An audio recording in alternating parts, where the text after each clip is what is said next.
نحمده ونصلي على رسوله الكريم أما بعد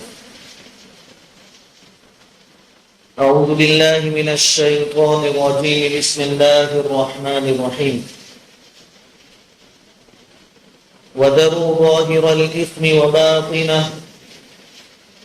إن الذين يكسبون الإثم سيجزون بما كانوا يقترفون صدق الله العظيم. بزرگوں اور پیارے بھائیو، اللہ رب العزت نے ہمیں بے شمار نعمتوں سے نوازا ہے. سب سے بڑی نعمت ایمان کی دولت. انسان کی فطرت ہے کہ جب کوئی اس پر احسان کرتا ہے تو پوری زندگی وہ انسان اس کا شکر گزار رہتا ہے، احسان مند بن کر زندگی گزارتا ہے.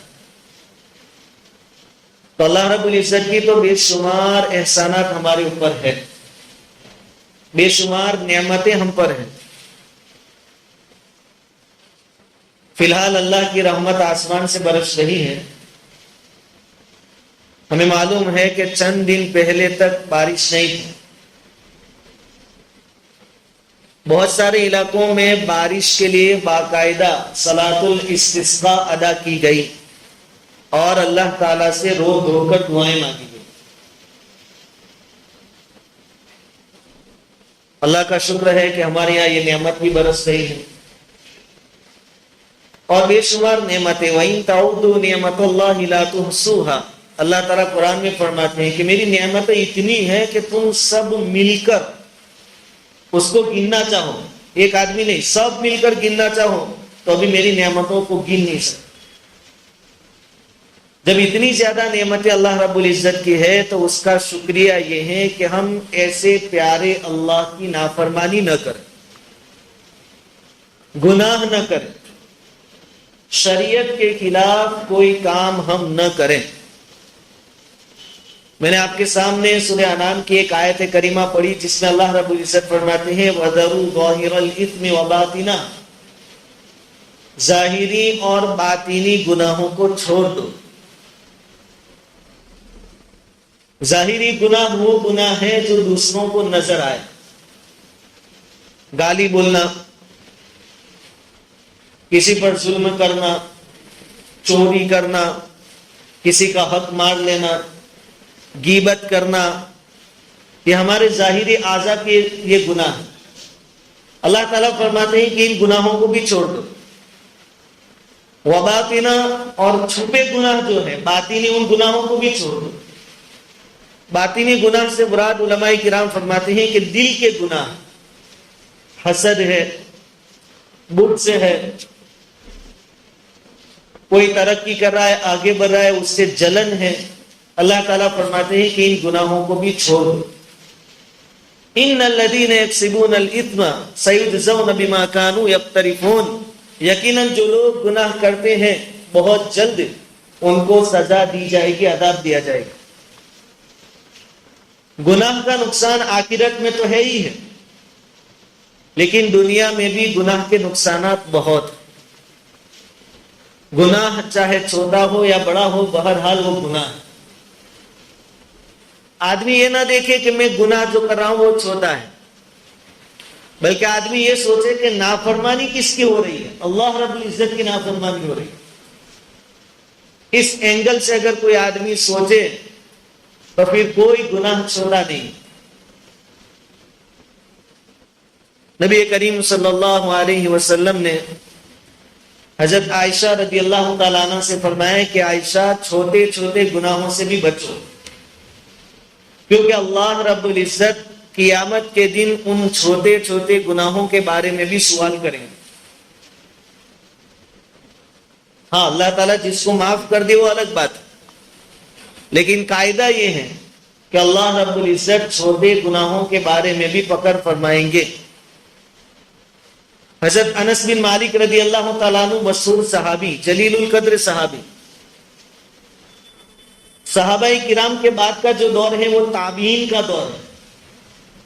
یہ وہ زمانہ ہے جس کے بارے میں حضور نے اچھے ہونے کی خبر دی ہے. خیر القرون قرنی ثم الذین یلونہم ثم الذین یلونہم. حضور نے فرمایا کہ بہترین زمانہ میرا، اس کے بعد کا، اس کے بعد کا، تب تابعین تک. تو حضرت انس بن مالک رضی اللہ تعالیٰ عنہ صحابی ہیں، وہ تابعین سے کہہ رہے ہیں کہ تم لوگ کچھ کام وہ کر رہے ہو جن کو تم بال سے زیادہ باریک سمجھتے ہو، یعنی اس کو بالکل معمولی سمجھتے ہو. کچھ کام تم ایسے کر رہے ہو جس کو تم بالکل معمولی سمجھتے ہو، لیکن انہی کاموں کو ہم یعنی صحابہ کرام حضور صلی اللہ علیہ وسلم کے زمانے میں ہلاک کر دینے والے گناہ سمجھتے تھے. جس کو تم معمولی سمجھ کر رہے ہو وہ ہمارے نزدیک حضور کے زمانے میں بہت بڑے گناہ تھے. جیسے شرک سے آدمی ہلاک ہو جاتا ہے، کفر سے ہلاک ہو جاتا ہے، ایسے چھوٹے چھوٹے کاموں کو بھی ہم حضور کے زمانے میں کیا سمجھتے تھے؟ ہلاک کرنے والی چیزیں سمجھتے. اب چھوٹے چھوٹے جو گناہ ہیں اس کے بارے میں ہمارا رویہ تو بہت بدتر ہے. کیا کہتے ہیں؟ مکروہ ہی ہے نا، حرام تو نہیں ہے، خلاف ادب ہی تو ہے. ایسا کہہ کر ہم بالکل اس کو نارمل سمجھتے ہیں. لیکن یہ گناہ جب لگاتار ہوتے رہتے ہیں تو پھر گناہ چھوٹے نہیں ہوتے، بڑے ہو جاتے ہیں. اور اللہ تعالیٰ فرماتے ہیں کہ چھوٹے بڑے ظاہری باطنی ہر طرح کے گناہوں کو چھوڑو. نیکیوں کے ساتھ گناہوں کا چھوڑنا بہت ضروری ہے.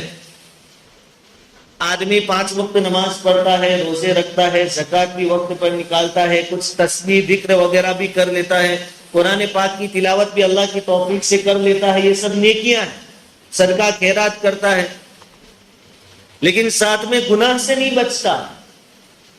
تو یہ ایسا ہے جیسا کہ آپ نے پانی بھرنے کے واسطے کوئی برتن رکھا، اوپر سے پانی آ رہا ہے اور اس برتن میں نیچے سوراخ ہے، وہاں سے پانی نکلتا جا رہا ہے. ایک طرف نیکیاں کر رہے ہیں لیکن دوسری طرف گناہوں سے نہیں بچ رہے ہیں. حضرت عبداللہ ابن عباس رضی اللہ تعالیٰ عنہما سے پوچھا گیا کہ ایک شخص ایسا ہے کہ اس کے اعمال میں نیکیاں بہت زیادہ نہیں ہیں، یعنی نفلی اعمال اتنے زیادہ نہیں ہیں کہ تہجد کی پابندی نہیں ہوتی، نفلی نمازیں زیادہ نہیں پڑھ سکتا، نفلی روزے نہیں رکھ سکتا، زیادہ صدقہ خیرات زیادہ نہیں ہو سکتا، لیکن وہ آدمی گناہوں سے بچتا ہے. نیکیاں زیادہ نہیں ہیں لیکن گناہ بھی نہیں ہے، یا کم سے کم ہے. وہ اچھا ہے. یا ایک آدمی ایسا ہے جس کے پاس اعمال بہت ہے، نیکیاں بہت ہے، لیکن وہ آدمی گناہوں سے نہیں بچتا. نفلی روزے، نفلی صدقہ فطرہ، نفلی نمازیں، تہجد سب کچھ ہے، لیکن دوسری طرف گناہوں سے نہیں بچتا، تو یہ اچھا ہے. حضرت عبداللہ ابن عباس رضی اللہ تعالیٰ عنہ نے فرمایا کہ گناہوں کو چھوڑنے سے بڑھ کر میرے نزدیک کوئی کام نہیں. نیکیاں چاہے کم ہو لیکن آپ گناہوں سے بچیں گے تو نیکیاں بچے گی، کیونکہ قرآن نے ہمیں حکم دیا ہے من جاء بالحسنۃ فلہ عشر امثالھا، نیکیوں کو آخرت میں لے کر آنا ہے، بچا کر آنا ہے. اس لیے آدمی کوشش کرے کہ اپنے آپ کو گناہوں سے بچائے، کوئی بھی گناہ چھوٹا سمجھ کر نہ کرے. گناہوں کے نقصانات تو بہت سارے ہیں. ایک بڑا نقصان یہ ہے کہ آدمی روزی سے محروم ہو جاتا ہے، اس کا رزق ختم کر دیا جاتا ہے یا کم کر دیا جاتا ہے. بہت سی مرتبہ ایسا ہوتا ہے کہ کسی کام کے لیے ہم نکلے ہیں، ہمیں 100% یقین ہے کہ کام ہو جائے گا، نقشہ پورا تیار ہے، بس اب بیٹھک کرنی ہے، بات چیت کرنی ہے، لین دین کرنی ہے، سودا مکمل کرنا ہے. بہت سے معاملات میں توکل بھی ہاتھ میں آ جاتی ہے، لیکن پھر کیا ہوتا ہے کہ معاملہ کینسل ہو جاتا ہے. تو آدمی سوچتا ہے کہ کیا ہو گیا، کسی نے کچھ کر دیا. قرآن اور حدیث ہمیں یہ کہہ رہے ہیں کہ کسی نے کچھ نہیں کیا. وَمَا أَصَابَكُم مِّن مُّصِيبَةٍ فَبِمَا كَسَبَتْ أَيْدِيكُمْ، کہ جو پریشانی آئی، تمہارے ہاتھ تک پہنچنے والی روزی جو تم سے چھین لی گئی، تمہارا سودا اور معاملہ جو کینسل ہو گیا، اس میں کسی کا کوئی دخل نہیں ہے، بلکہ اس میں تمہاری نافرمانیوں کا دخل. اور قرآن تو کہتا ہے وَيَعْفُو عَنْ كَثِيرٍ، اللہ رب العزت بہت سارے گناہ پر تو پکڑ دکڑ بھی نہیں کرتے، چھوڑ دیتے ہیں. اور بالکل صاف بات، اگر ہر گناہ پر اللہ تعالیٰ پکڑ دکڑ کرنے لگے تو یہ زمین پر ایک انسان باقی نہ رہے. یہ تو اللہ کا کرم ہے، اللہ رب العزت چلا رہے ہیں. حضور صلی اللہ علیہ وسلم کی دعاؤں کا نتیجہ ہے، حضور کی دعاؤں کا صدقہ ہے کہ اتنے سارے گناہوں کے باوجود ہماری گاڑی چل رہی ہے. دوسری بے شمار مصیبتیں اور پریشانیاں گناہوں کی وجہ سے آتی ہیں. گناہوں کی وجہ سے اللہ رب العزت نے بڑی بڑی حکومتوں کو ختم کر دیا. فرعون، قارون، حامان، شداد، ابو جہل، کئی بڑے بڑے جو سمجھے جاتے تھے چودھری اور بڑی بڑی حکومتیں اللہ رب العزت نے تمام کو نیست و نابود کر دیا نافرمانی اور گناہوں کی وجہ سے. ابھی تھوڑے دنوں پہلے، 2-4 دن پہلے، ایک جگہ وہی دھرتی کمپ ہوا، پورا ایک شہر ختم ہو گیا. موروکو، پورا ایک شہر، اور وہاں کی آبادی مسلمانوں کی تھی. اچھا، زلزلے میں نقصان ہوا وہ الگ، پھر سیلاب آیا اوپر سے، دونوں طرف سے مار، اور وہاں کی آبادی مسلمانوں کی. ظاہری بات ہے کہ اللہ رب العزت کسی پر کوئی ظلم کرتے نہیں. ما یفعل اللہ بعذابکم ان شکرتم وآمنتم، اگر تم ایمان رکھتے ہو اور شکر گزار بندے ہو تو اللہ تم کو عذاب دے کر کیا کرے گا، اللہ کو کیا ملے گا. وکان اللہ شاکرا علیما، اگر تم مومن ہو اور شکر گزار ہو تو اللہ تمہارے اعمال کی قدردانی کرے گا. تم کو عذاب دے کر اور تکلیفوں میں مبتلا کر کے اللہ کو کوئی مزہ نہیں آتا. لیکن یہ وہی چیز ہے، وما اصابکم من مصیبت فبما کسبت ایدیکم، اور یہ وہ چیزیں ہیں کہ جن سے باقی ایمان والوں کو، باقی انسانیت کو سبق حاصل کرنا چاہیے. قرآن نے یہ جو قصے کہانیاں بیان کی ہے ظالم اور ظالم قسم کے بادشاہوں کی اور ان کی حکومتوں کے تہس نہس ہونے کی، یہ بیان کرنے کا مقصد کیا ہے کہ قیامت تک کی انسانیت سبق حاصل کرے. قرآن نے کہا ہے، دعوت دی ہے، عبرت، فاعتبروا یا اولی الابصار، اے عقل مندو سوچو کہ آگے جو لوگ ہلاک ہوئے وہ کیوں ہلاک ہوئے. کہیں ہم بھی تو ان کے نقش قدم پر نہیں جا رہے ہیں. اگر ہم بھی ان کے نقش قدم پر ہیں تو ہمارے ساتھ بھی وہی سلوک ہو سکتا ہے جو ان کے ساتھ ہے. اس لیے بہت ضروری ہے کہ آدمی نیکیوں کے ساتھ ساتھ اپنے آپ کو گناہوں سے بچائے. گناہوں کی بہت ساری نحوستیں ہوتی ہیں.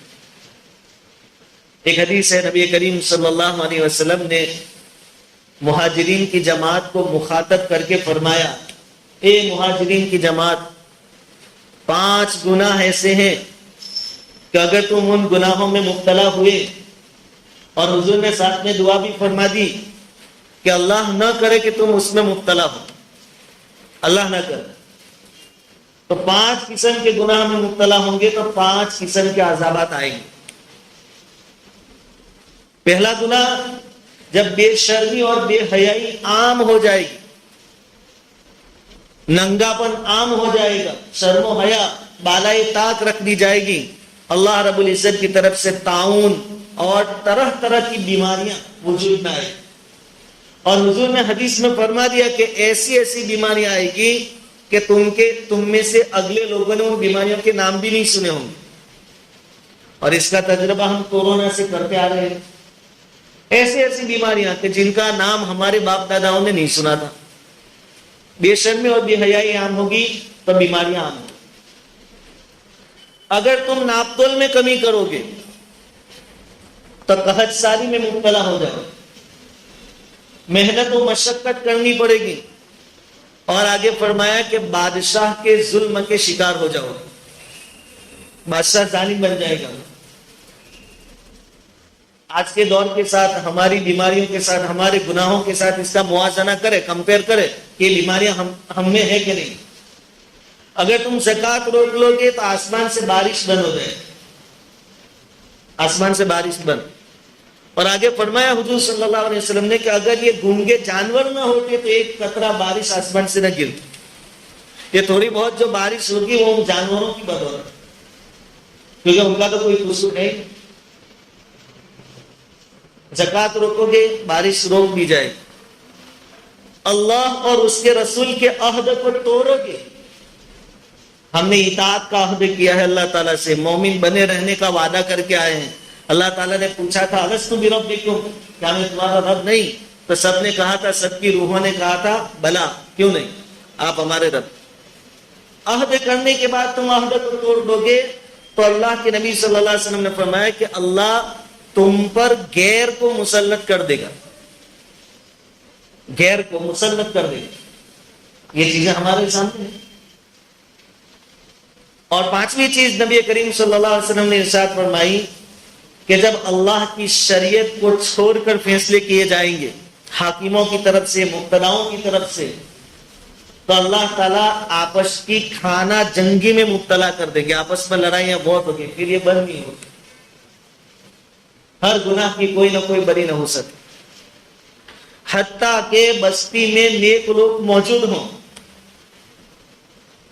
اس کے باوجود گناہ بڑھ جائیں تو نیک لوگوں کی موجودگی بھی گناہ کے عذاب سے کسی کو بچا نہیں سکے گی۔